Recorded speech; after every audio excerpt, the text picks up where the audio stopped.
UDFിന്റെ പ്ലാനും പദ്ധതിയും ഒക്കെ പൊളിഞ്ഞു.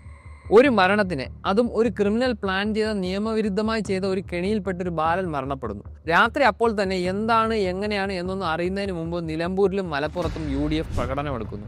നിലമ്പൂർ ജില്ലാ ആശുപത്രിക്ക് മുന്നിൽ പ്രകടനം നടത്തി റോഡ് തടയുന്നു. ഇത് നമുക്ക് വേറെ രൂപത്തിൽ പറഞ്ഞാൽ ഒരു ഗവൺമെന്റ് സ്പോൺസേഡ് മർഡറായിട്ട് നമുക്കിതിനെ കണക്കാക്കേണ്ട അവസ്ഥ വിശേഷമില്ല. ഈ മരണമൊക്കെ ഇങ്ങനെ രാഷ്ട്രീയപരമായിട്ട് എന്തിനാണ് വെറുതെ ഈ കുട്ടികൾ അതൊക്കെ അതിൻ്റെതായ ലെവലിൽ കണ്ടാൽ പോരെ. ഇന്നലെ റോട്ടിലൊക്കെ പട്ടി ഷോ ആരായാലും അങ്ങനെയൊന്നും ഒരിക്കലും ചെയ്യാൻ പാടില്ല. ഇത് നമ്മക്കല്ലേ പോയത്. അവരോരോരുത്തർ ചിരിച്ചാണ്ടൊക്കെയാണ് ഓരോ കാര്യങ്ങൾ ചെയ്യണേ. നമ്മളവിടെ ശരിക്കും കണ്ടതാ. ഇങ്ങനെ ചെയ്യാൻ പാടില്ല എന്തായാലും. ഇനി രാവിലെ ആയപ്പോഴേക്കും ഇത് അങ്ങനെ ഒന്നുമല്ല എന്ന് മാധ്യമങ്ങളിലൂടെയും മറ്റ് നാട്ടുകാർ പറഞ്ഞു തുടങ്ങിയപ്പോൾ രാവിലെ നിന്ന നിൽപ്പിൽ ഏത് രാഷ്ട്രീയ വിഷയം ആകരുത് എന്ന് സ്ഥാനാർത്ഥി തന്നെ പറയും. ഇതൊരു രാഷ്ട്രീയ ആവശ്യമല്ല.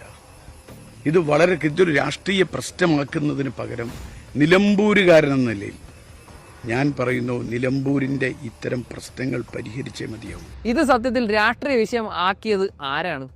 ഈ ചാമക്കാലൊക്കെ രാത്രി എന്തൊക്കെയാ വിളിച്ചു പറഞ്ഞത്?